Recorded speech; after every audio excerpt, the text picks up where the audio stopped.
The Children's Day celebrates the creativity, innocence, and the joy of childhood. Also, it's birthday of our very own Chacha Nehru or Pandit Jawaharlal Nehru ji, the first Prime Minister of India. Secondly, Pandit Jawaharlal Nehru envisioned children as the architect of India's future. Who was Pandit Jawaharlal Nehru ji, the first Prime Minister of India? What was his contribution in India's freedom struggle? Precisely in the non-cooperation movement led by M.K. Gandhi, followed by civil disobedience movement. Specifically, the Lahore session of 1929, wherein India adopted the Purna Swaraj resolution for the first time under the leadership of Pandit ji. So, who was Pandit Jawaharlal Nehru? Let's explore this in today's short video. Pandit Jawaharlal Nehru, oftenly referred as Chacha Nehru, was born at a place called as Allahabad, presently Prayagraj, on 14th of November 1889. He was born in a very influential family. It is believed that his initial education during his childhood was in India itself, through a personal tutor. But after a particular age, he went to England for his further studies. For initial 2 years in England, he studied at Harrow, and later on, he got enrolled in Cambridge University for study in natural sciences. After some time, he came to India, and he was very much keen and interested in entering into the mainstream Indian politics. He participated for the first time in Bankipur session of Indian National Congress, which was held in 1912. Apart from this, there were many revolutionary movements going on throughout the world at that time. In fact, at that time, the monarchical form of government was being replaced by the democratic form of government or republican form of government across different places in the world. One such movement that actually inspired Jawaharlal Nehru ji was the Sinn Féin movement that was going on in Ireland. Let me give you a glimpse of this. Precisely, Sinn Féin, it's a political party which actually wanted to unite the Northern Ireland and the Republic of Ireland. The Northern Ireland was still under the British yoke, and he was very much inspired by this. Now, in 1916, Pandit ji, that is Jawaharlal Nehru, met Mahatma Gandhi or M.K. Gandhi, and he was very much influenced by the philosophy of M.K. Gandhi, because majority of the principles of M.K. Gandhi or majority of the movements led by M.K. Gandhi are based on twin principles, that is Satya and Ahimsa, truth and non-violence. The South African experiment of M.K. Gandhi was very famous. M.K. Gandhi has also written a book called as Hind Swaraj, and this book he has written on a ship referred as Kildonan Castle.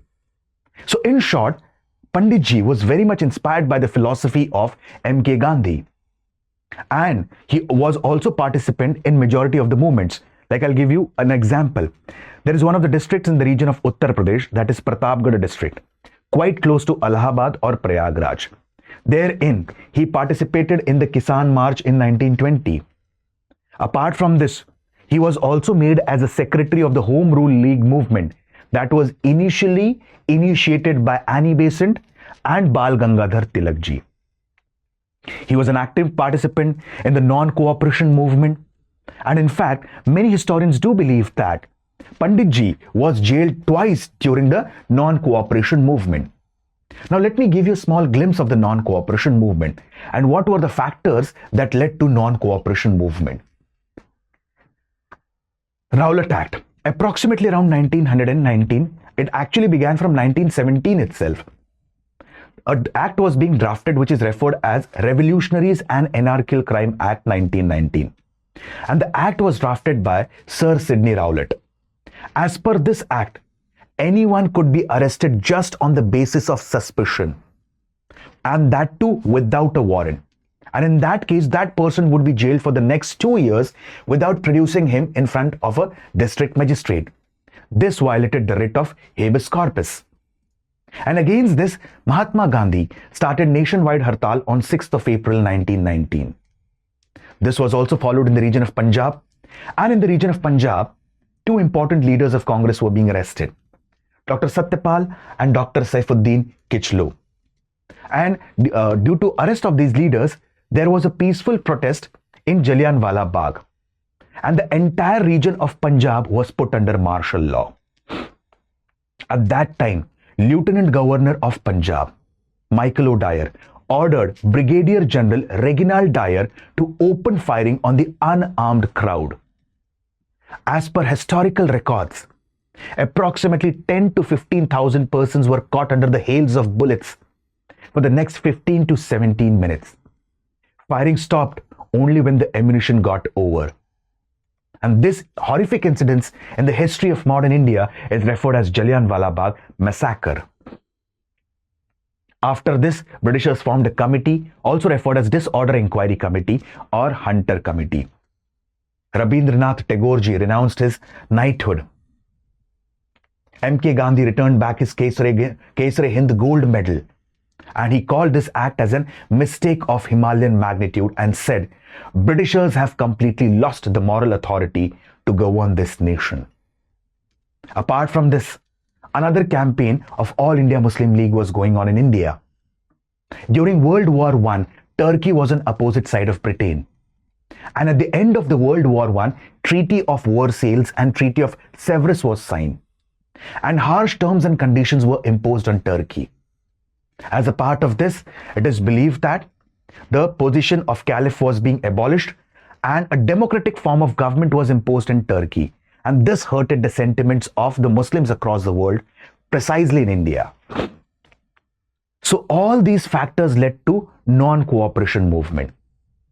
And Pandit Jawaharlal Nehru played a very crucial role in sensitizing the masses about the Hindu-Muslim unity. Unfortunately, due to Chauri Chaura incidents that took place in February 1922, M.K. Gandhi had to withdraw back the non-cooperation movement, as he believed that people of India has not learned the actual meaning of ahimsa yet by now. So the non-cooperation movement was withdrawn.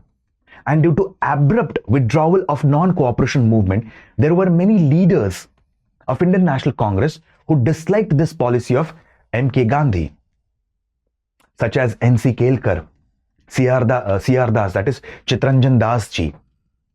Apart from this, Motilal Nehru. But Jawaharlal Nehru ji was still supportive of the philosophy of Satya and Ahimsa. As I've told you, these philosophies, actually, M.K. Gandhi, he was quite influenced by Thoreau, Emerson and Tolstoy. And the teachings of Tolstoy he had imbibed in his life.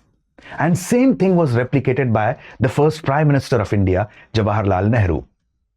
And in fact, after 1925, Jawaharlal Nehru and Subhash Chandra Bose ji, they emerged as the leader of youth. In 1929, for the first time, Jawaharlal Nehru ji got the opportunity to preside over the session of Indian National Congress at the very young age of 39 or 40. And this session was held at Lahore. Jawaharlal Nehru ji was very successful in passing the Purna Swaraj resolution or complete independence at the Lahore session of Indian National Congress. Later on, he was also the Presidents of Indian National Congress in 1936 and 1937. Approximately around 1937, the background for World War II had already been created in Europe.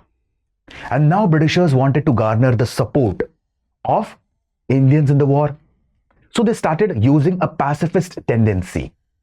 And at that point of time, although Jawaharlal Nehru ji revered and respected the senior congressmen, but still he had dissenting opinion. As I have told you, Subhash Chandra Bose ji and Jawaharlal Nehru ji, they had emerged as the leaders of the youth. And at the same time, both of them suggested when British is busy in the World War I, this is the right time that we have to start a movement in India. To an extent, the senior Congress leader, M.K. Gandhi, was not acceptable to this. So Subhash Chandra Bose ji parted away his ways from the M.K. Gandhi and his philosophy. And he was an active participant in the Indian National Army. But Jawaharlal Nehru, he followed the footsteps of Mahatma Gandhi. And after this, Jawaharlal Nehru played a very crucial role in maintaining Hindu-Muslim unity, but destiny had written something different. Specifically, in August 1947, the partition of India took place, and the country was divided majorly into two parts, that is Dominion of India and Dominion of Pakistan. But between 1940 to 1947, Pandit Ji played a very crucial role in sensitizing the masses for maintaining the Hindu-Muslim unity. This was one of the roles specifically of the first Prime Minister of India, Jawaharlal Nehru, in India's freedom struggle. In fact, one more important fact, M.K. Gandhi, he started individual satyagraha approximately around 1939-1940. And Jawaharlal Nehru ji was an active participant in individual satyagraha as well. Acharya Vinoba Bhave, Jawaharlal Nehru, all of them were active participants. So, here, majorly the philosophy of Jawaharlal Nehru, the ideological perspective, the working methodology was driven from the Gandhian style of politics, which was based on simple thing, peaceful coexistence. And this is also reflected post-independence as a part of panchsheel agreement. So, this was his contribution prior to India, prior to independence. After independence, what were the major, contributions of Jawaharlal Nehru? Institutionalization of democracy. Now, in very simple words, what is democracy? Democracy, in very simple language, is the government of the people, by the people, and for the people. At this point of time, Jawaharlal Nehru, he had visited many countries across the globe. And he had seen revolutions across many countries going on to replace the monarchical form of government with republican form of government. So he envisioned an objective resolution. And to drop this, he created a constituent assembly, wherein there would be a proper republican form of a government. The representatives of the people would be chosen directly or indirectly by the people. In simple word, this is called as social contract theory. Very simple language, we people do not sit in the parliament and make laws. We choose our representatives who sit in the parliament and make laws for us.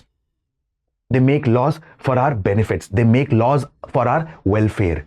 That is nothing but social contract theory. And it is one of the most important ingredient of democracy. Moving ahead, he also, specifically, it gave tremendous leg to the country's historically discriminated sections such as Dalit and the religious minorities.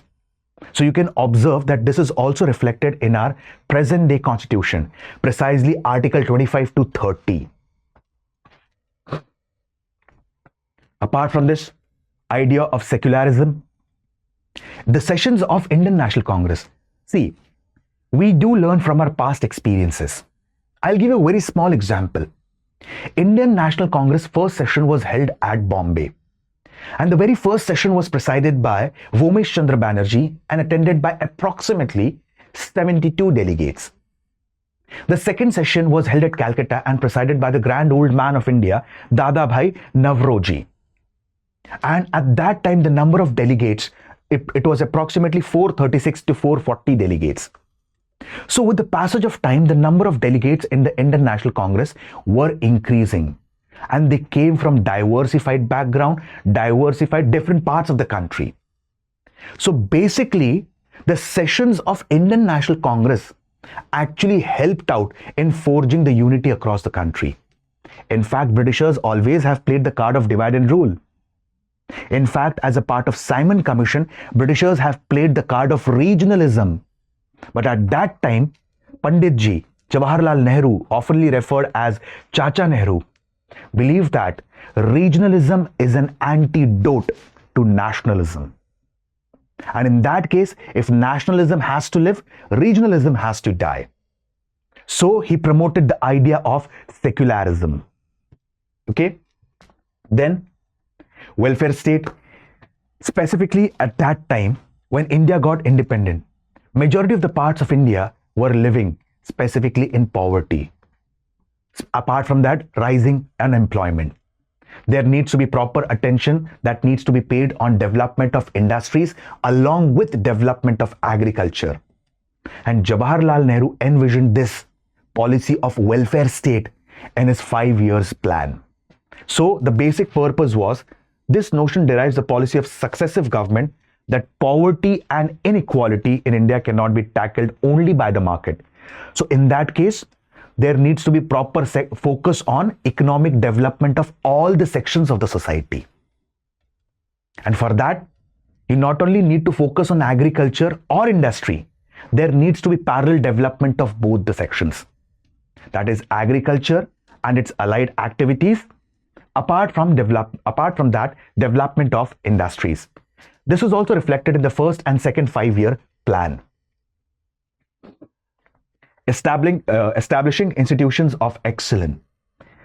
ISRO, Indian Space Research Organizations, specifically majorly the genesis of ISRO, or the background, the base for this scientific development was created by the very first Prime Minister of India, Jawaharlal Nehru ji. Apart from this, the IITs, Indian Institute of Technology, known for engineering excellence all across the world. The base for that had been created by Jawaharlal Nehru ji. And his foreign policy is also very important. The policy of NAM, when the entire world was divided after the Cold War era, Jawaharlal Nehru adopted the policy of non-alignment movement.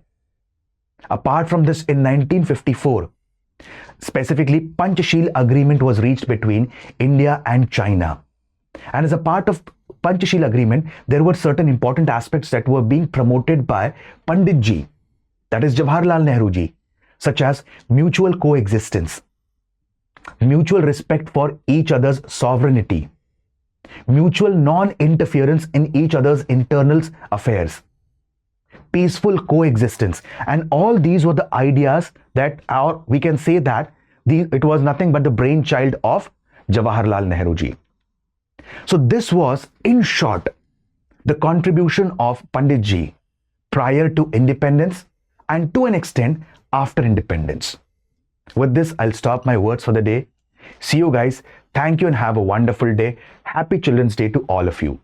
And the most important one, as a part of Learner's Day sale, which is going to end on 15th of September, that is tomorrow, StudyIQ IS has come up with heavy discounts on all the courses. Rather it be the SIP batch, which is at a very affordable price of 4,999.